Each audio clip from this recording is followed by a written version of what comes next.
Just maybe in a wee second, folks. Just maybe in a wee bit. It's just listen to the tractor there while I have a wee rest against this wall. Oh, Jesus. I needed that. I mean, okay.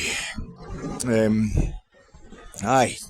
What are we? This Gersnet. Aye, Gersnet immediate post-match reaction pod coming to association with Forest Precision Engineering. My name's Alec Anderson, and I'm speaking to you from outside Ibrox after Rangers won a big game under Michael Beale. Michael Beale's won a big game. The last time we were here, we were getting booed off the park. It was absolutely toxic, and tonight it's just so nice. It's just such a bloody relief. It's so nice. I remember when we beat Morton 2-1 in the League Cup earlier this season. I noticed in my post-match reaction, I was talking about how when you put your smart card up against the reader at the turnstile, it turns a blue light green. I thought that can't be right. And tonight I thought James Bisgrove had actually taken me at my word. I thought he'd actually listened to my rants post-match, because the people in front of me were putting their kind of QR codes in their phones into the reader, and it turned the blue light orange. And I thought, well, that's an improvement. I don't know if that's just for folk who've got family tickets or don't have an actual season ticket, they're just buying it on a game by game basis. But I thought that's an improvement. I get inside and I noticed that half the stewards round the park, it's orange vests they wear, orange high vis vests. The other ones are kind of day-glow yellow. And of course the bunting for the Europa League, the official livery of the Europa League is all orange. Conference League's inferior, so it's green. And there's people in the crowd are wearing orange. I don't know what that's all about. A lot of Rangers fans wearing orange tonight. And there's Claudio Bravo, the famous Real Betis goalkeeper. He's wearing an all-orange kit. And you're looking up at the screen and you're seeing that the Real Betis badge up on the big screen with the wee crown it's got at the top of it for the Real. It's kind of gold with red behind it, which combines to make it look orange. And you're thinking, yeah, Real Betis from Seville, the city of oranges. And when I came into Ibrox tonight, it was dark. The nights are fair drawn in.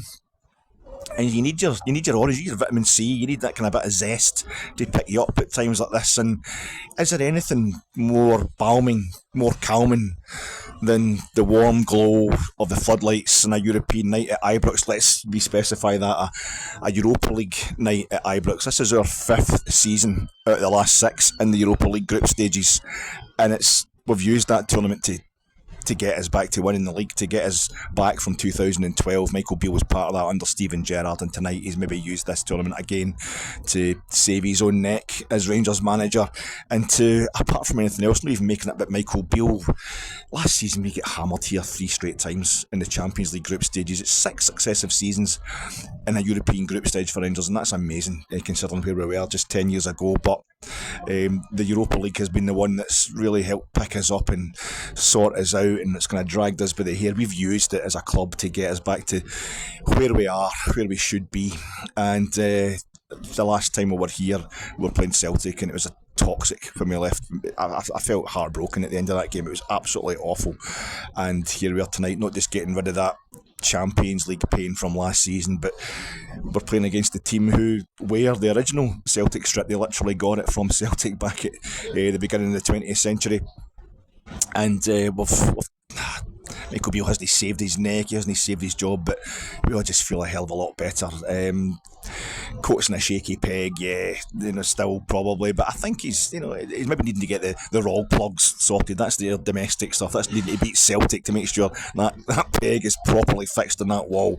But for a while tonight, it looked like he turned up to screw that peg. I'm really going to kick the arse at this. To screw that peg back into the wall, and it was like star-headed screws, but he was going to have an Allen key. But I think the main thing tonight, the big takeaway, other than the result and the general pick-me-up that gives everybody at Ibrox, is that Michael Beale's tactical plan, the thing he was getting slagged most for during that international break, we don't see a clear tactical plan, we don't see a clear shape. Well, that's 2 games in a row we've went 4-2-3-1, and it's obvious, as I was trying to say I was surmising, I'm guessing basically, I don't know anything. I was in the preview pod, the Gersnet preview pod ahead of this match posted earlier today, that maybe the lineup at St Johnstone, hitting St Johnstone on the break basically for our 2 goals, so the 3 times we had the ball in the net in Perth, was him just practising for tonight, which is pretty daring when you think about it. Now, this is suddenly Michael Beale's daring, he's a tactical genius, but give the man his due. That's a crown he's wanted to wear more than Betis have won that wee crown in their crest. That was a tactical masterclass from him. In the end up tonight, he's beaten a La Liga side, and there was no Steven Gerrard in there to dilute the praise for Michael Beale. That was that. I think all the abuse he's taken from me as well, he deserves that. He deserves that tonight, the manager, and well done him. And he's off to a fire in these 4 straight home games and 3 different competitions that I was worried were going to. I'm struggling to see how he's going to make it to the end of September with Rangers. I thought he'd be out of a job by October. Well, I'm quite happy for him to keep shoving that right down my throat. That was lovely tonight, folks. My God, we needed it. It was just a massive relief all round.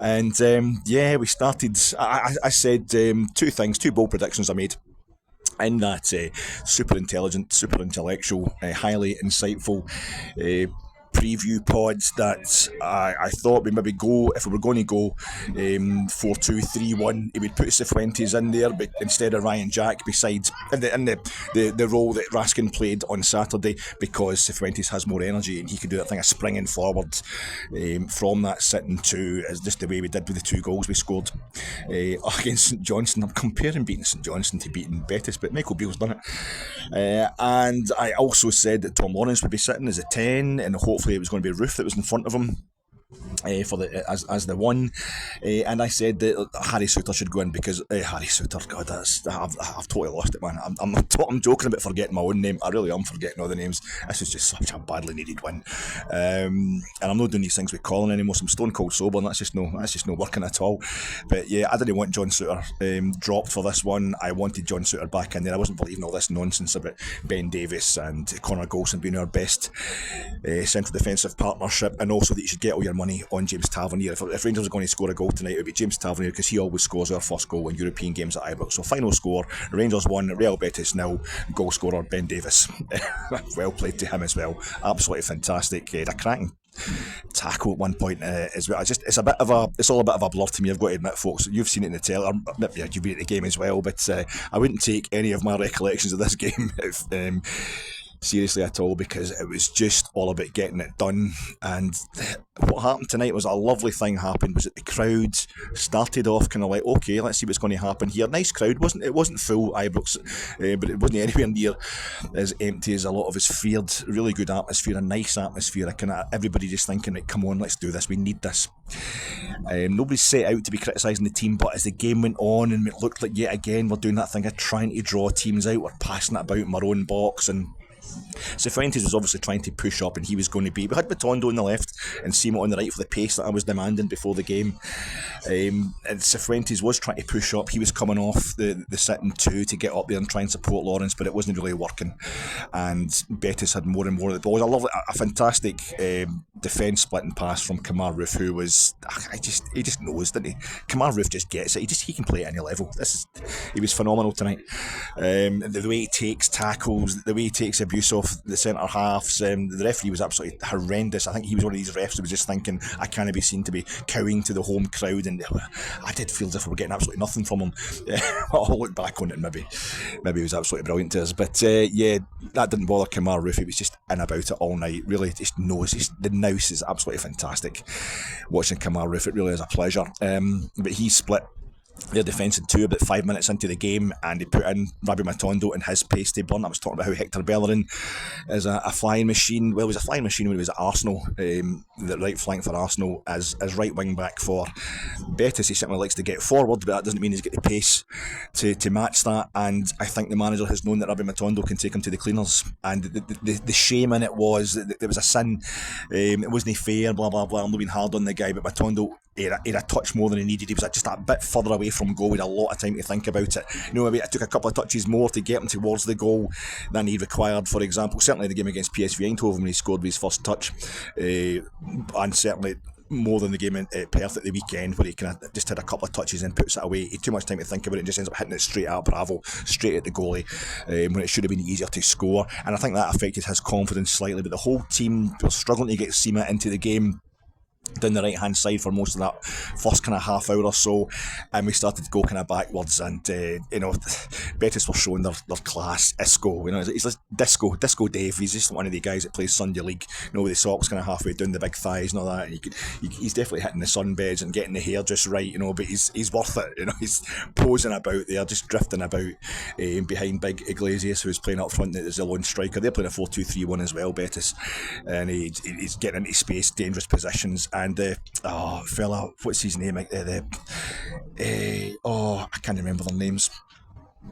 Abdi. They've got Abner, the Brazilian left back, and there's Abdi, the Moroccan, who got to the semi-finals of the World Cup just before Christmas. Absolutely cracking player. He was coming more and more into the game.